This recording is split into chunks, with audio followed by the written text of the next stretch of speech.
Hello, creators. So today we're talking about bringing your creative business online with Mike Moreno. He's an actor, if you are watching this and you're an actor, artist, musician, or someone who's frustrated with COVID restrictions and not being able to perform in front of a crowd, well, this is for you because it is frustrating, but you can bring your creative talents to the internet and have a successful business online as a creative professional. So Mike is going to be telling us all about that today, bringing your creative business online. And Mike, you are an artist yourself and the owner of actorceo.com. So welcome, Mike Moreno. Thank you. Thank you so much for having me. Yeah, definitely. So Mike, you're a creative online business guru. You're also the host of an awesome podcast that I've listened to a ton lately called The Actor CEO. And so the materials on Actor CEO help creatives understand that their talents are a business and how to best run that business. So I love that idea. It's such a necessary part of being an actor or an artist. And so the fact that you take a deep dive and also give step-by-step instructions for that is just awesome. So you have tons of insight, knowledge, and strategies on how to be a creative professional and how to take that business online to monetize your creative talent. So we're going to be talking about that. But so first, Mike, just kind of give us an introduction and tell us about yourself. Yeah, well, thank you so much for having me, and anybody watching now or on the replay, I certainly appreciate your time. I know everyone, has a lot of places where they could direct their attention to. I try to be in many of those places, but I'm glad you're here and you take yourself seriously enough to come and investigate this type of stuff, right? So, long story short, for me, getting to this point where I have this podcast now, which has 160,000 downloads, reaches around 16,000 folks around the world. And I write for Backstage and Stage Milk. It all didn't start that way. I went to school as an actor. I then got an agent in New York City. I was then working in New York City, doing the grind, doing the hustle for a few years, going, man, I feel like I'm missing something. Like I was able to get on TV. I was able to produce theater. I was able to be in shows and stuff like that. But I still felt like there was a knowledge gap. Like I was doing things, but I was just kind of spinning my wheels in all these different directions without any real plan, any real strategy, right? Any understanding of what I was actually building for myself. And certainly no power in this process, right? I felt like there were other people had to say yes and add validity to what it was that I did in order for me to move ahead. It turns out that that's not true. If it ever was true, it certainly is not true now. And so I went back with much of the prodding of my wife, who was like, you should start a podcast. You should start a podcast. And then, we had a son and I didn't have any, my time had changed, right? My time was no longer my own. So I had to be very wise about the projects I took on and stuff. So now I had more time to myself and I decided, okay, well, let me go to these conversations that I found to be the most helpful to me when I was in school, when I was training. And those conversations were talking to professionals, right? Talking to actors, producers, directors, talking to industry pros who were 5, 10, 15 steps ahead of me and go, what's going on here? Like, what's the story on the ground? What's happening? How do I build a business out of this? Or in my case, what I was asking them was, how do I build a career out of this? And the one main theme of all the feedback that I got was you have to treat it like a business. Once you do that, you shift your perspective, right? Things that used to mean a lot don't mean a lot anymore. Things that you knew nothing about now are something you have to pay attention to. And now you're looking at it as a sustainable creative career, a long-term success, building something rather than looking for the next big break. Right. And that certainly changed my perspective. And now, we're 160 some odd episodes into it. I've talked to, folks like Sean Astin and legendary director John Badham and all sorts of voiceover actors, producers, filmmakers, writers, actors, of course, casting directors, all sorts of wonderful people from across the board and all over the world. And this is the message that we are getting out there to actors. And I think it applies to many artists, which is why I appreciate being on this show today, because this message, especially now, is so important because we have more power than ever in the history of our planet to actually build a creative business and a sustainable creative life. And so that's really my mission at this point, is to, get more folks to tune into that and realize that in themselves and then step into it. Well, yeah. And I love what you said about the idea of the mind shift too, and putting the power back in your hands, because I think, as starting out as a comedian and an actress myself, it's like, okay, you're like, well, will you give me a chance? Do you think I'm good enough? So it is changing that mindset, doing the things you need to do to run yourself as a business. But yeah. And to your point as well of like, there's so much stuff out there right now with online and building that business and brand in this virtual space. And I think it's also never been more acceptable now during COVID to like have these things online. Yeah. So I'm really looking forward to that conversation with you as well. So all right. And so for anybody who's also joining us live, guys, be sure to just let us know any questions you may have while we're chatting. So we're going to address them and get to them. So feel free to do that in the chat box there. But okay, so we're going to jump in and we're going to talk about bringing your creative business online and where to start with that. Then, you talked about audience and utilizing relationships, and then of course, monetizing. So let's just jump right in. And, okay, so basically as creative professionals, COVID has challenged daily living for everybody, but it really, really hits artists live. I mean, I know I'm craving a concert or just to go to a theater, and watch a live performance. But, even for like an artist, for an art gallery, just kind of the traditional ways of performing as an artist is so different and challenging with COVID restrictions. So, let's get right to it. So basically, we understand when you're an artist, you are also a business. Let's talk about, where to start with that and to bring it online. So what advice or step-by-step advice do you have for those people? Is that even possible right now? Oh man, it's absolutely possible. And if you aren't doing it to some extent, you are doing yourself, I think, an enormous disservice.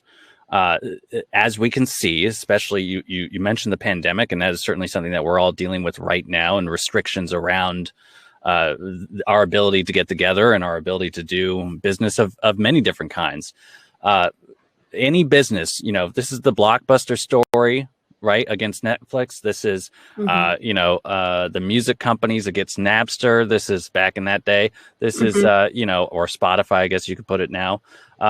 This is the same old story of like, if you don't evolve, you will die, right? So, and artists particularly have been trained to not only step into the unknown, shall I say, and this is across the board, artists of all kinds. Like if you've spent any time working on your craft, you understand the power and the necessity of stepping into the unknown, going, I don't know how this is going to turn out, but I'm going to do it anyway. But I'm going to try, right? I'm going to put some energy out there and we'll see what happens, and then I'll take it from there. But we're also very accepting of risk in many ways. I'm going to sing this song in a different way. I'm going to try these sounds that I've not used before in music, and I'm going to try them. And that is a risk, because the risk is people won't like your stuff. This is always true. You're going to paint something. You're going to make a sculpture. You're going to produce some work. You're going to be an actor and try something. People may not like your stuff. That's always a risk, and that is okay. You've accepted that as an artist. But then when we think about our business, we then go, oh, well, I don't want to risk, putting myself out there on social media or trying a new platform, or risk being a writer as well as an actor, or as well as a comedian, or as well, I'll be a songwriter as well as a producer, right? As well as a musician. I'll write a blog article or put myself out there and try to be interviewed on some podcast or something. Oh, people may not like it. That's a risk. Wait a second. That you're already accustomed to risk. This is part of who you are. This is part of what you signed up for when you decided to be an artist. Yeah. So take that on. Understand that. Again, use it as a point of empowerment. Many people can't deal with that. You can. You've trained yourself to do that. So now step into this new landscape, which is where risk is necessary, or rather, more importantly, evolution is necessary in order for any of us to continue doing what we're doing. So if you want to build an audience, you can do that right now, even though you cannot be in person with them, right? You can't be there live in person. You can be live in real time. We're live in real time right now. If that's necessary to the work that you do, if that's something that you want to incorporate into what it is that you do, great. You can be recorded in some fashion. Audio is huge right now. Obviously, Clubhouse is huge, but there's all sorts of audio platforms that allow you to be recorded. Of course, video platforms. You can write. That doesn't need to be in real time. There's all sorts of ways to reach folks right now. Not necessarily in real time, but you can do that as well. And you can reach these folks from all over the world. The accessibility factor of who you can reach. The gatekeepers have gone away. There is no agent standing here saying, wait, you can't go do that because we don't think you're good enough to, get on this Zoom and talk to, 50 people. What? That doesn't exist. There's no Paramount Pictures standing in the way saying, wait a second, you can't reach 100,000 people on TikTok or on Instagram or whatever, because, in order to do that, the old traditional model was you had to have some sort of studio backing you in order to, and this is true of books and publishing, right? In order for you to reach, you had to have some entity backing you because they controlled the reach. They were the gatekeeper of that. You don't have that anymore. You can go on to TikTok and you don't need to dance your butt off. But if you want to do that, you can. But you can go on there and teach somebody how to cook an egg. You can go on there and sing a sea shanty. You can go on there and teach somebody how to make a shirt or fold a shirt. I mean, whatever, right? If this is something that you like or do, or it's a passion of yours, you can do that. And there's no one standing in your way. That your audience is out there. I guarantee you, whether it's 5 people or 5,000 people, they are out there and you can reach them, and their ability to access you is phenomenal. And that's growing every day, whether it's free or there's also paid options and stuff like that as well. We can talk about monetization later, but that ability is extraordinary, and that did not exist, certainly at the level that it does 10 years ago. And it was like unthinkable 20 years ago. You know what I mean? So now we're in this totally new paradigm where the barrier to entry for you and your audience is just so minimal that there's almost no excuse to restrain yourself or constrict yourself from stepping out and making it possible. Well, definitely. And all of that, is so exciting and so true, but can also be a little overwhelming, I think, at times too, with so many different platforms and so many different directions. And so what do you just say to somebody who might feel a little overwhelmed by all those different 100%. directions? I 100% hear you. It's overwhelming to me at times, right? I 100% hear you. And, let me be clear, like, not only so through the Actor CEO podcast, I speak, mostly to actors, but like I said, artists as well. But then I also run a company called Much More Media, which speaks to business owners, right? I help storytellers become better businesses and businesses become better storytellers. That's really the world in which I live in, right? So I talk to business owners all the time, and they are like, I'm way overwhelmed by this idea that you've just said, right? Which is like, basically, this thing in your hand is a newspaper, radio station, and television broadcasting studio all in the palm of your hand. And most people are doing this, and I'm teaching you to do this, right? Turn it around and start broadcasting. Well, now, like, where do I go? What do I do? Like, how often do I do it? To the point that you just said, right? Which is like, this is all too overwhelming. You don't have to do it all at once. You absolutely don't. You can just start where you feel most comfortable. And there's plenty of places right now. I mean, let's just use Clubhouse as an example. It's relatively new, but it's certainly, there's a lot of hype around it. People really enjoy it. There's a lot going on. It is a live platform, so you got to be comfortable being in the moment, right? Live in the moment, but it's audio based. You can be in your pajamas. You can be in your car. You can be lying on the bed, talking your face off, and it's fine, right? Like that. That's the nature of that particular platform. There's many other ways to go about doing it, right? And they all have their own sort of, I don't want to say rules and regulations, although that is true. They all have their own constraints to their own particular platform, right? Like TikTok is short form and things like that. So, but there's no reason you couldn't be creating content on LinkedIn. Right? All that sort of stuff. So wherever you think your audience is and your message, your mission, your passion is actually best expressed, your creativity, for all the creators out there, is best expressed, then start there and just start there. And then choose, okay, maybe I want to expand from here to another platform. But the best way to do that is to use what's working. Right? What you're seeing that is not only working for you, it's easy enough for you to make and you're excited about it and passionate about it, but people are responding to it. They're digging it. And then you go, great, this is working. Now I know I can take this and maybe share it on a different platform. I can take this and share it on TikTok. I can take this over to YouTube. I can take this over to Facebook, and let me see who's there, right? Yeah. That might like this type of stuff, and build it up from there. Don't go, full bore across all these platforms, because, that can get overwhelming, and there's no reason to do that to yourself. There's no gatekeepers, and there's also no rules that says like, oh, well, if you're going to do this, wait a second, you're going to do this, then you got to reach 100,000 people in the first, 10 days, and you got to be on 6 different platforms. Like, no, there's no rules. So you can just start whenever you want and wherever you want. So say I am a comedian. Okay. So say I'm like, oh, I can't go do improv with my improv group. So what would your kind of like 3 key points be to start with online? Maybe audience, or figuring out where your audience is. And so just kind of break it down to like 3 things to get you started. Okay. So great question. Right. So first I would absolutely make sure, like, what is I'll call it your message, right? Like what is it that you are trying to communicate? Right? If you're a creator, there is a thing that you are trying to do, right? I mean, I know someone who I follow on Instagram that makes glass sculptures.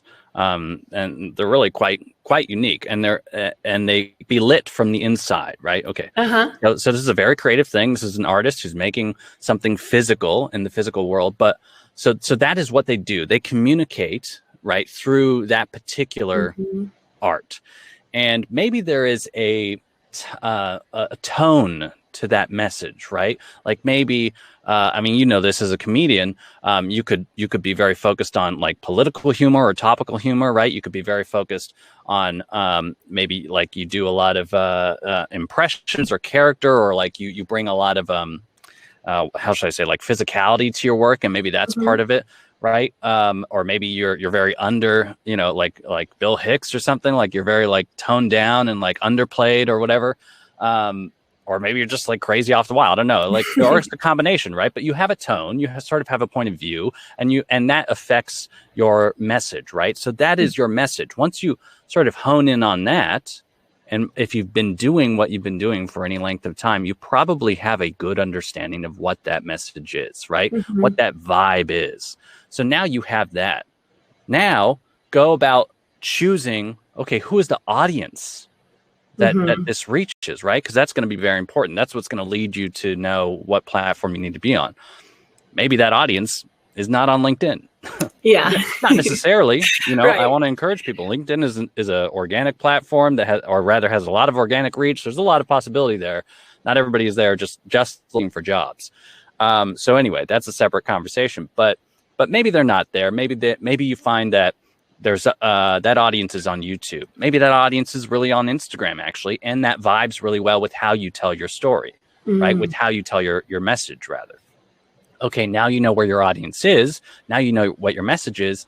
Now, how do you communicate it? And this is something that I have really spent a lot of time honing and crafting. And for anybody who follows my content, or for anybody who gets connected with Much More Media or whatever, this is what we speak to business owners a lot about, which is this idea of repurposing content, right? So now we've hit the point of like, what is it that you create? Well, let's say that you're a musician, right? Or let's say you're a comedian and you have a performance, and you do a performance. Maybe you do it for a group of people on Zoom, right? Maybe they did buy tickets. Maybe it's free. Maybe you just performed something and someone happened to capture it on video, right? And it's actually at a live location, or it's somewhere away from a remote video experience. It's captured, right? Well, now you have 10, 15 minutes of this thing that you do. Well, now you can turn that 10, 15 minute video into an extraordinary amount of content for your audience, so that you are not requiring them, and this is important, you are not requiring them, depending on the platform that they're on, to spend that amount of time with you, because that's going to be hard through the constructs of social media, right? Again, to bring back LinkedIn, not the people on LinkedIn are busy people. And, you might be looking to like connect with producers, music producers, theater, film producers, whatever, script writers, showrunners or whatever, whoever else, right? You might be looking to build relationships with those people. Asking them to watch 15 minutes of something is a big commitment, right? Mm-hmm. Asking them to watch 3 minutes of something, asking them to watch 30 seconds of something is different. Now you have their attention. And ladies and gentlemen, attention is the currency of the internet. I'm not the first one to say it, but that is absolutely true. And it's the one I want to the one I want to hold on to, because that is what we're doing here, right? Your creativity, your power as a creator relies on someone else's attention at some point. You have to get it. It was true 1,000 years ago, and it's true today. The way that we go about doing it is different. And the gatekeepers, as I mentioned before, are no longer here. But attention was always key, right? Because that's how you reach your audience. That's how you make your impact in the world. So if that's true, then doing this process of maybe telling your 10, 15-minute story in whatever form that is, and then breaking it down so that now you've got video clips, right, that can go up to YouTube for like, maybe it's 10 minutes, maybe it's 5 minutes, maybe it's 3-minute clips that go up to YouTube or LinkedIn or anywhere else that can support that type of content. Then you got your 60-second clips, right, where you're just teasing it, right? Now someone goes, I only got 20 seconds. I'm flipping through the feed. Oh, here's a joke, right? I see comedians do this all the time on Instagram. It's really effective. Here's a joke. Oh, that's funny. I'm going to like it. And then they see another one, a day later. Oh, here's another joke. Same set, right? Same set, but you're only asking 20 seconds at a time. Okay, that's funny. I'm going to like it too. And then they see another one. Well, shit, now I'm going to follow this person, obviously. I mean, this person's fucking funny. I like what they're doing. Great. I'm going to follow them. Maybe I'll share it, whatever. Like, now, what have you done? You've brought their attention closer to you, right? So now when they follow you, they're on your profile and you're like, hey, click, just dropped a new YouTube video. Click the link in the bio. And now they go and watch 3 minutes, 4 minutes of your set, right? And then whatever the next step would be, right? Hey, join the email list and I'll tell you when the next live show is. Great. Now I can watch 15 minutes of your set, right? So that's the process there. And then, of course, the way this content gets broken down, you can pull quotes from it, right? Now you've got text and written stuff if you wanted to, depending on what content you create.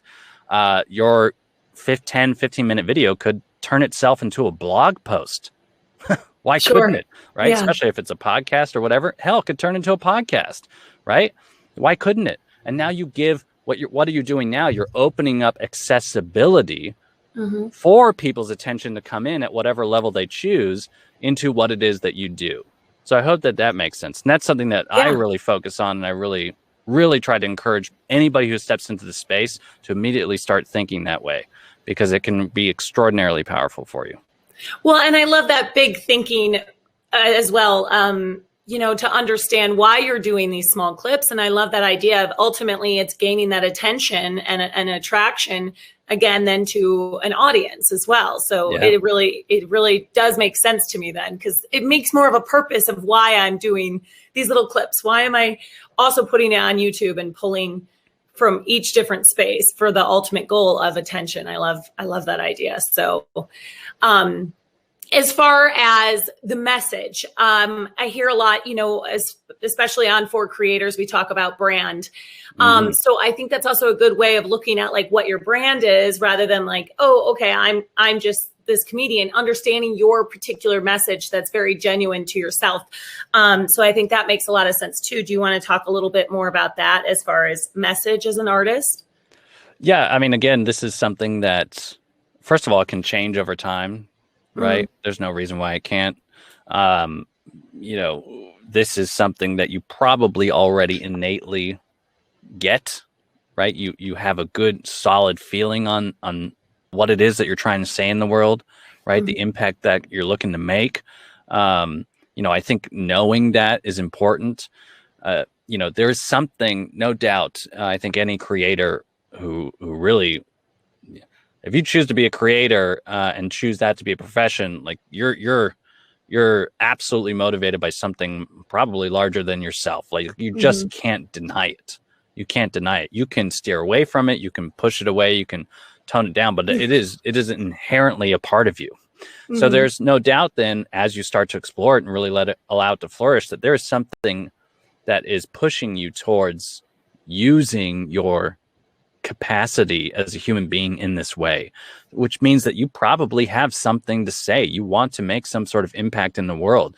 The universe is using you in this way. You are a conduit. You know, you used the word guru earlier, and I tried to steer away from that word because I don't consider myself a guru. What I do consider myself is a conduit. I've realized that from the moment I got into the creative arts, that was actually the power, was that we could have conversations that were historical, like, you know, encompassing the beauty and audacity and violence of the universe, all to like move people so that we could keep this whole thing going. It was the way that the universe communicates with itself. Oh my God, I'm part of that. I am a conduit through that, in which we all get back into this loop and cycle. And that's a huge thought and a huge idea, but to bring it right back down, like, there's a reason why you're doing that, right? There's a reason why this song came out of you. There's a reason why you wrote these words in a poem or whatever. There's a reason why, you know, this piece of stone or marble or clay struck you in such a way that you're like, I think it needs to look like this, because that means something to you. It communicates something to other people. Other people have a feeling about it, right? That's why we tell jokes and all these other things, right? So that message is something that you inherently understand. It's something that you cultivate each time you do your art. It's like growing a garden. You constantly keep cultivating it, and then you share it with that audience, and then you get some feedback. And if you want to keep giving them something that they enjoy, you can keep doing that. If you choose to change your mind and go in a different direction, and they choose to follow you, great. And those who don't, you don't need to worry about that necessarily. You can keep doing what it is that is true to you. And that's actually going to bring you the strongest, I think, fan base and the strongest foundation for your creative business in the long run, certainly. Sure. I hope that answered your question. No, I think it does. And I think it goes right into also why audience is so important.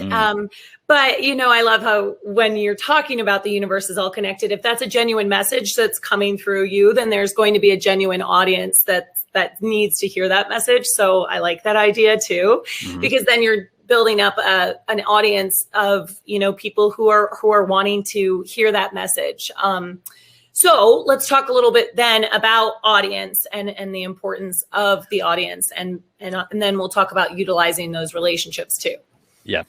And being true to your audience too. So yeah, if you want to expand a little bit more on the idea of why audience is important.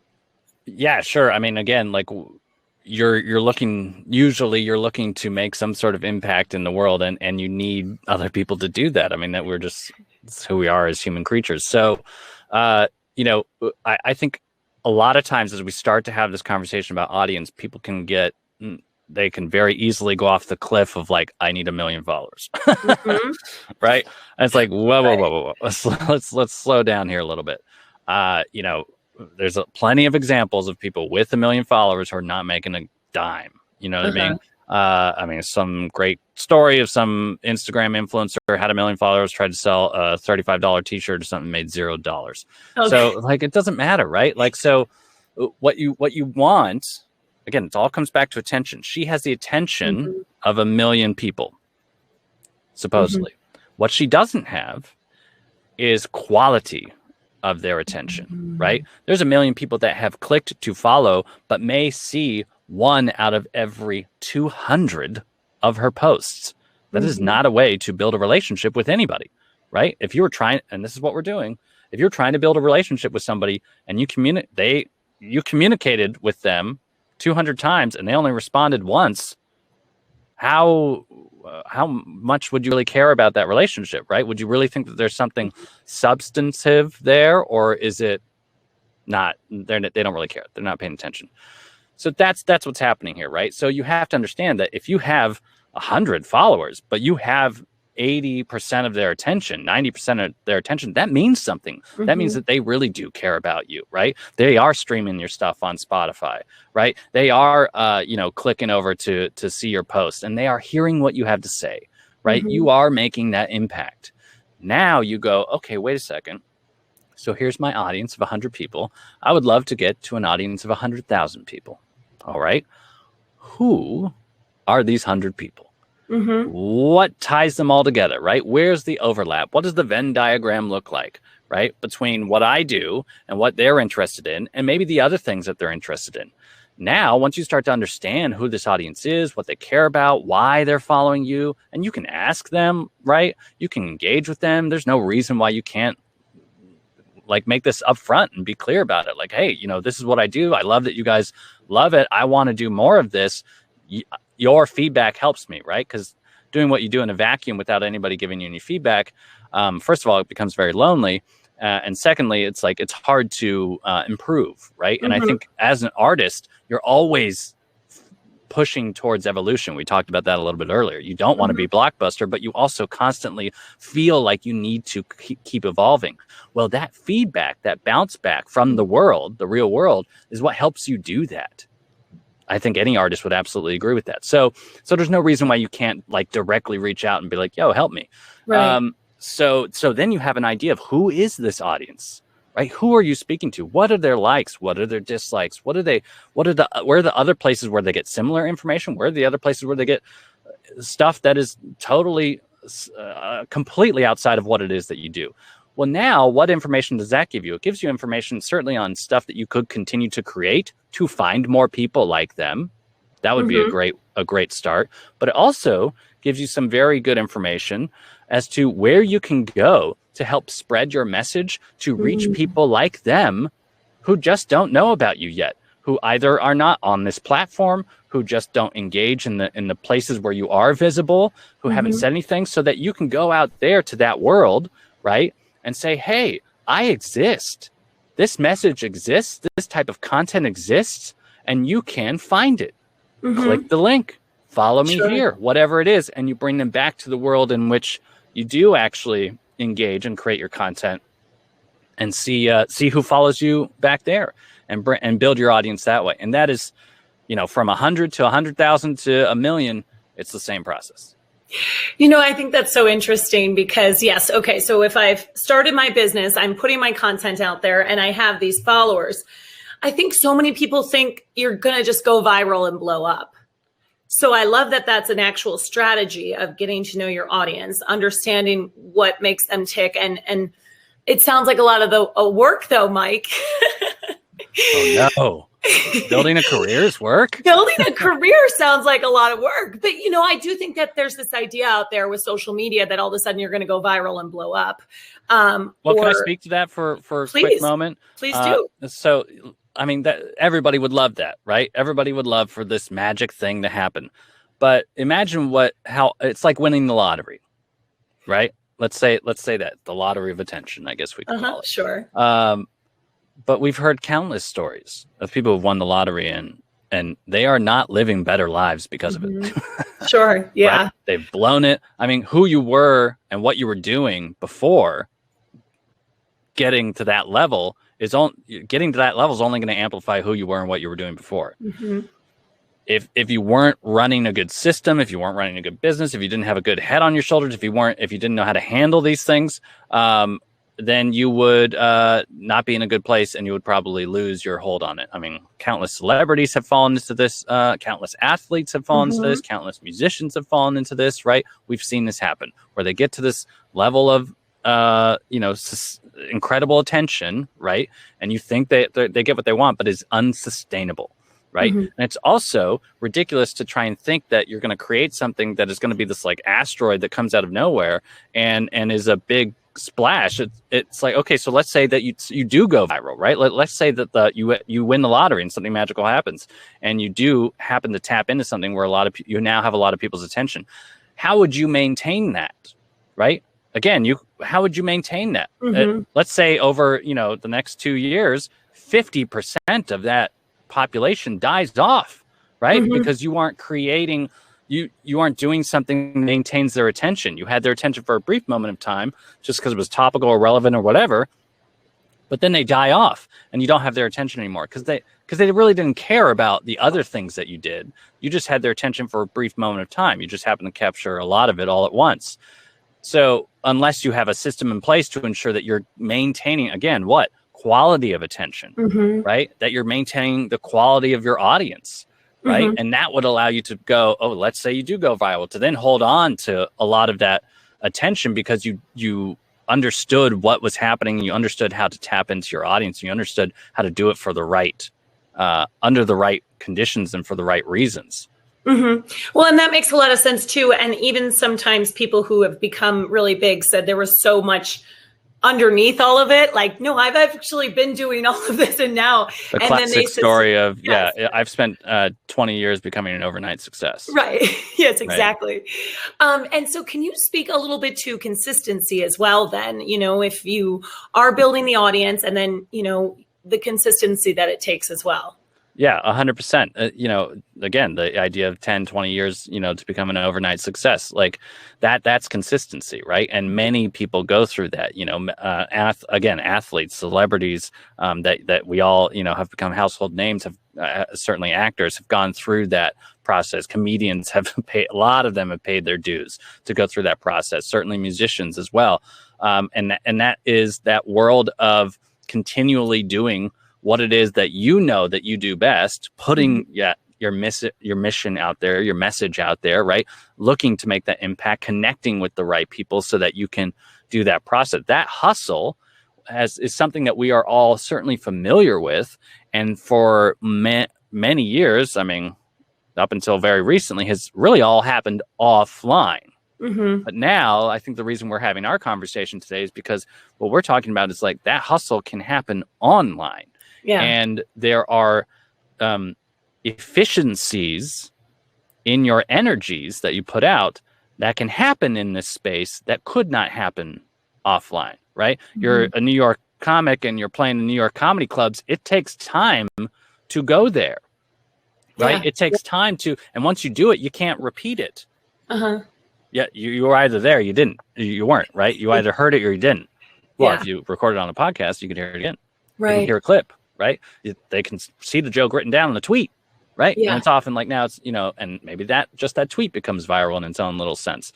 But that couldn't happen before, right? So that hustle took longer and required an enormous amount of energy and sacrifice, certainly, in order to make it happen. But you can bring a lot of that now to the online space and actually make it work to your advantage. So you can do 10 times the amount of hustle, if we can call it that, 10 times that amount of work and get like 100 times the rewards because of the capacity that the online space has for you now. Sure. That makes sense. And I think these two things will kind of go in hand. I want to talk maybe a little bit about someone who's not comfortable with self-promotion. Mm-hmm. Then also though, like cutting through, since there is so much out there, you kind of have to do it to cut through everything else that's just out there, right? So speak a little bit on that, maybe, if that makes sense. This is a great question. This is a great topic, and a lot of people deal with this. Not everybody is, just because you are an artist, just because you are a creator, does not mean you are comfortable putting yourself out there. And it doesn't mean that, you're always comfortable talking about yourself, pitching yourself, or marketing yourself. And that is fine. And I mm-hmm. just want to take a moment to recognize that is okay. You can be that person.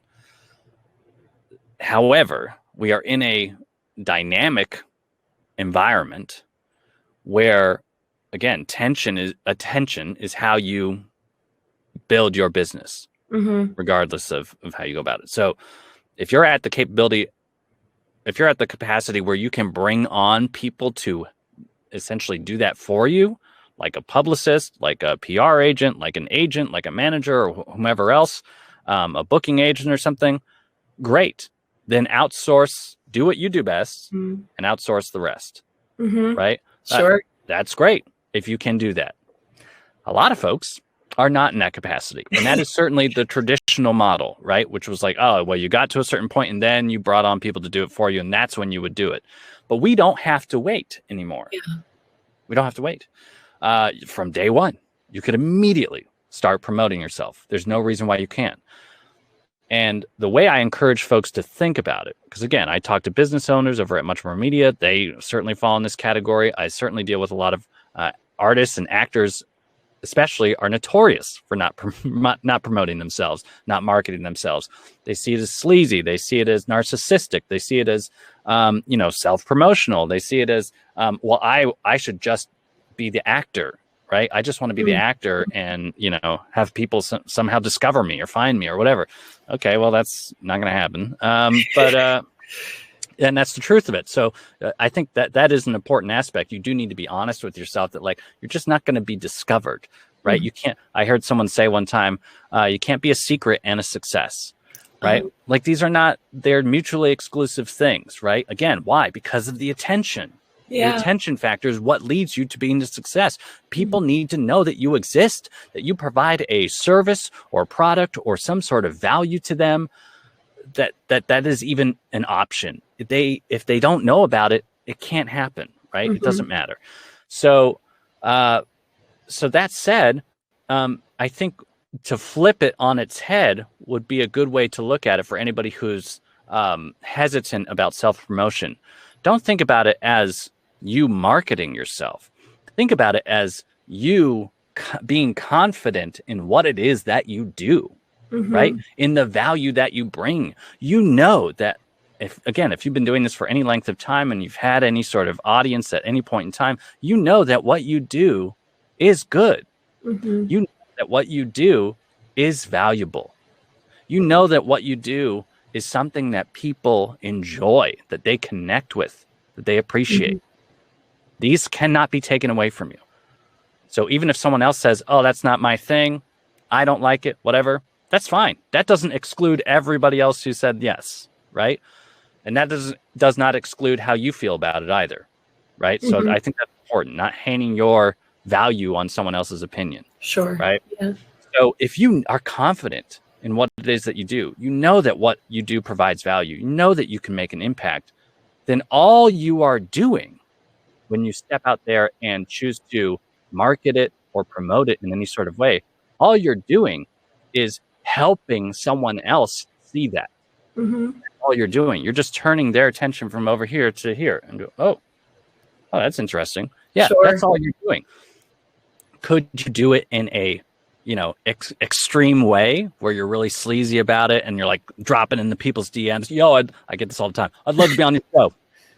Like, spelled wrong and shit, and I'm like, oh, what are you doing? Right. Like, you're not. What are you not doing in that case? You're not bringing your value, right? You're not confidently showing up being like, hey, this is who I am. This is what I do. This is how I help, or this is how I provide value. I think it'd be a great thing to share with your audience, right? It's not about you at that point. It's about them. It's about you helping them and their audience. That's a great way to promote and market yourself. And that is what the professionals that you might want to hire do, right? But you can do that yourself. We have this power now. So there's no reason why you can't step out and go, okay, so I am going to promote myself or market myself or whatever. I am going to go into Facebook groups, right? And not go in there and promote myself unless they give you a space and time to do that, which many do, right? On Saturdays, you can post about your thing or whatever it is, right? Certainly do it then. But while you're in there, share the value that you have. Someone asks a question, I can answer it. Why? Because I'm an expert in this space. Why? Because I have that experience. Why? Because I do this thing, right? And now you're there being a valuable member of that community. Everybody wants to work with people that they know, like, and trust. Yeah. You're bringing that trust factor. You're saying, I'm not here just sharing my shit. I'm here helping, right? I'm here providing value. I'm here making an impact. You can do that in Facebook groups. You can do that in LinkedIn all day long. You can do it across social media. Go into people's comments and share it that way, right? People start going, dang, who's this person that's bringing all of this positive energy, bringing this great aspect, right? This great viewpoint, maybe great answers, great value, whatever, great support. Maybe you're dropping stuff for free across your social media channels, right? Sharing things for free, obviously highlighting the things that you do best. Sharing other people's work, right, is a great way to do it as well, because now you're not just saying, hey, come and love my stuff. You're saying, I also support other members in my community, right? They're probably going to come back and share your stuff, right? So now that's working both ways. We're all familiar with cross promotion and things like that. Like this, it all works both ways. So now you're doing all of these promotional efforts without being a marketing guru, certainly, or a marketing person, or being super self-promotional or sleazy about it, right? Now, that doesn't mean that you couldn't go to the next level and actually step into people's email boxes, step into people's DMs if the time and space is right, and if you respect their time and space, right? Because again, what are you doing when you're start that side of things is you are forcing someone's attention on you in those moments, right? Yeah. You're not coming there voluntarily. You're forcing it just by being in their space. You're like, hey, so it's important then to respect that time and space. Hey, I love what you do, right? Or you said XYZ on this show or whatever, that really hit home because of blah, blah, blah. I also do something similar, or I do this, or I do something that I think you might like. I'd love for you to come check it out. Let me know what you think. Like, what is wrong with that?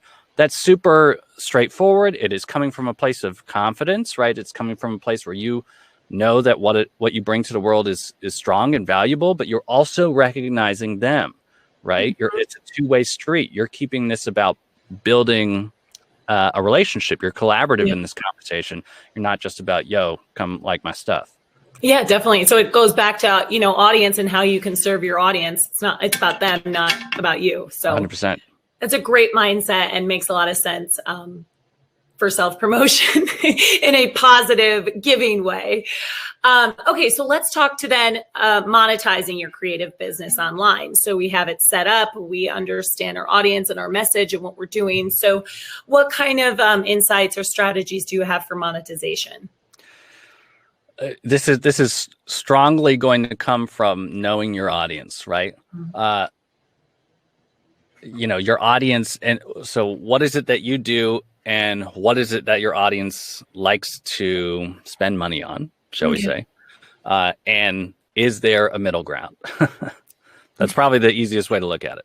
What is it that you do? What does your audience spend money on? Is there a middle ground?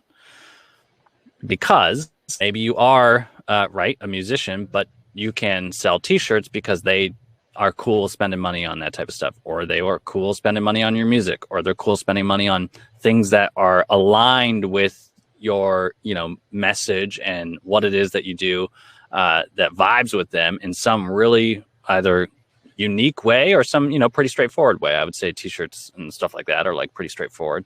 I don't think anybody really buys mugs anymore, but like, I don't, certain music tracks, certain live performances, things like that.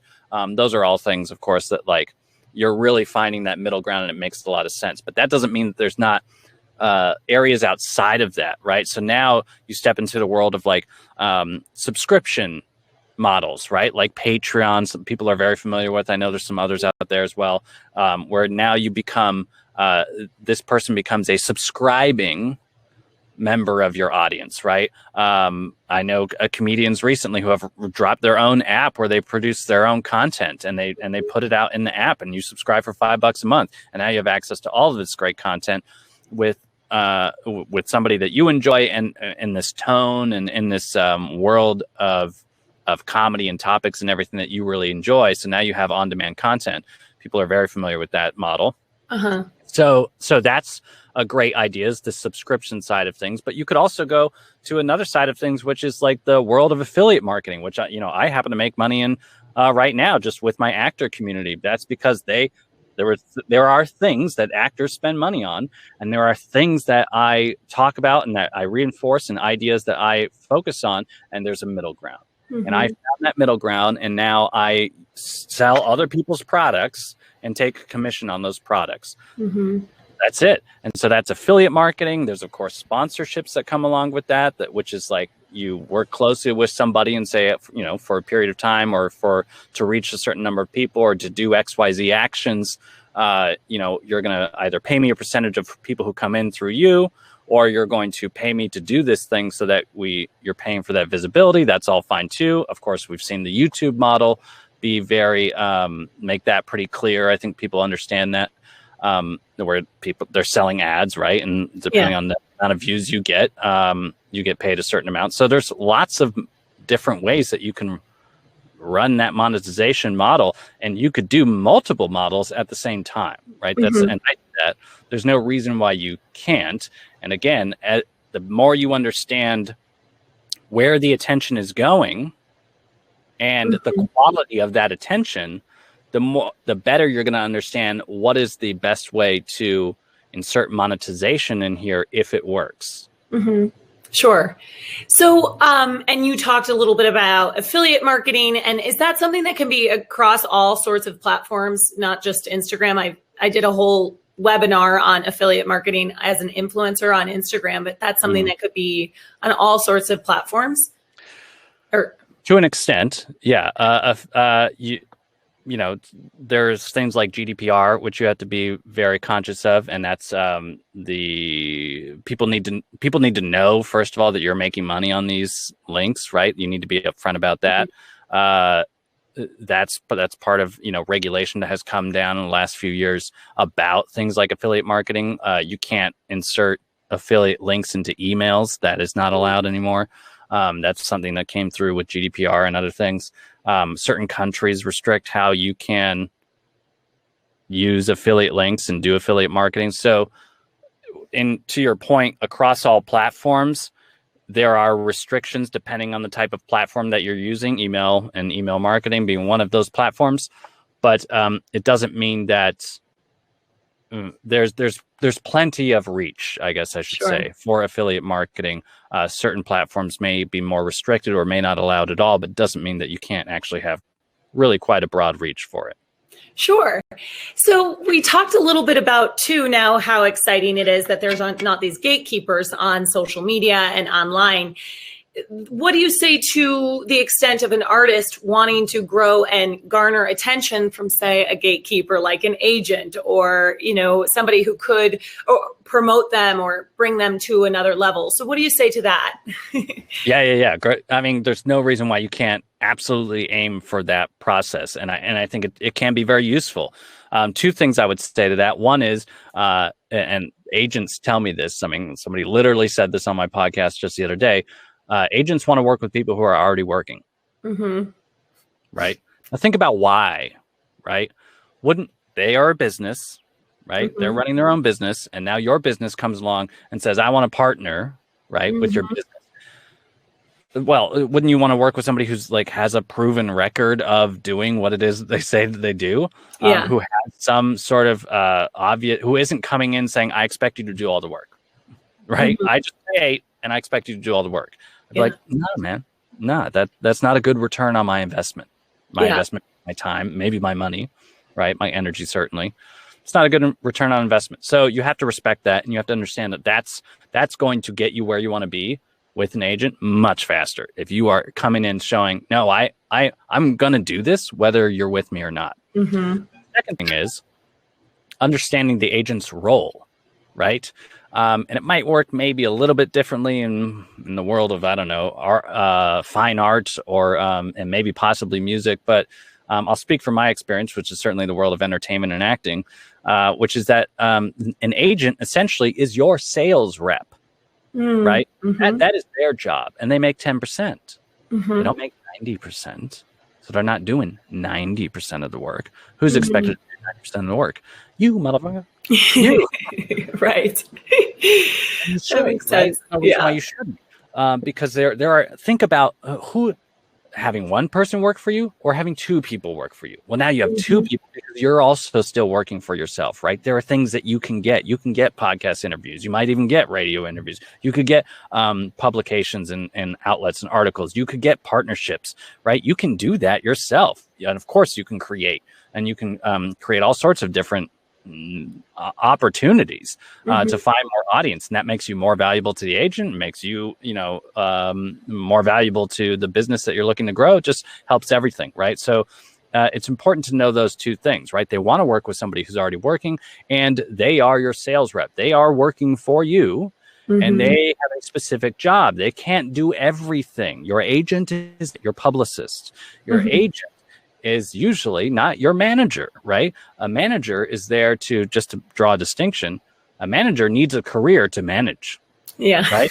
That's what they're doing. They're managing your career, the trajectory, where are we going? The agent is out there literally doing sales pitches to get you into a position where you can showcase what it is that you do best and pitch your own business in, like, say, an audition or something like that.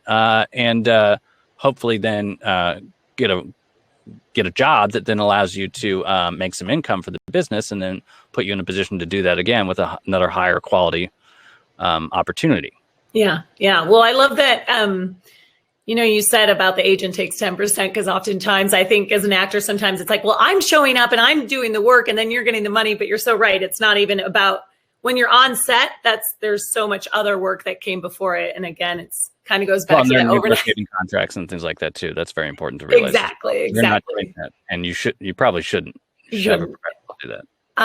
But yeah, and also growing your online business too, I feel like it's so much easier to make those connections, because again, you don't have to mail your resume or headshot to an agent. You can follow them, or you can kind of try to get their attention that way and reach out to them. So the access is also there as well. Yeah, or mail your demo tape or whatever, right? Or like, or invite them to the gallery, right? And try to get them to see something and take a damn picture and send it over Instagram. Like, this is how it works now.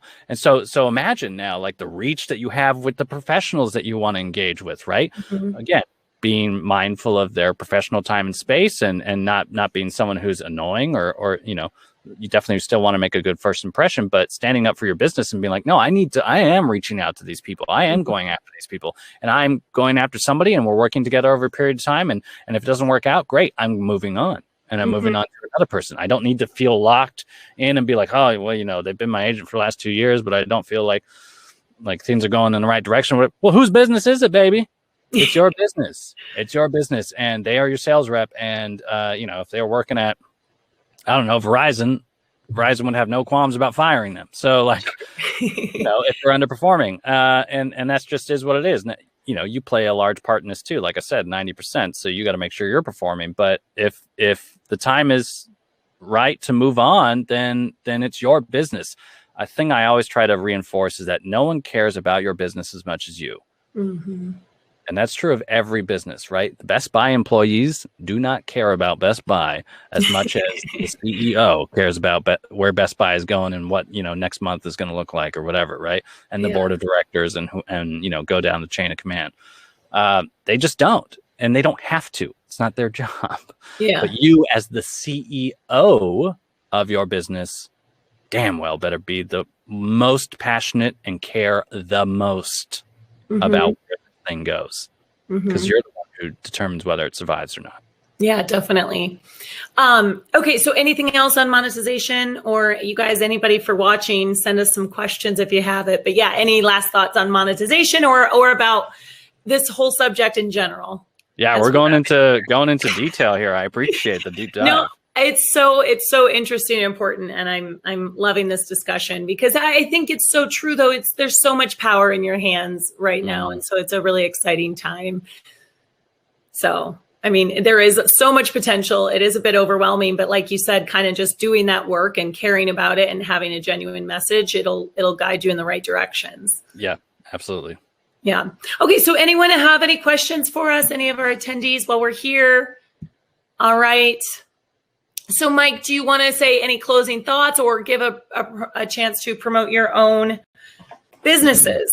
Hey, yeah. I mean, listen, if you're digging what we're talking about, and you're either in the creative space, you can of course follow Actor CEO. The Actor CEO podcast is everywhere you listen to podcasts. We have weekly episodes with industry pros from all over the world, so definitely check that out. ActorCEO.com is a place where there's a ton of resources.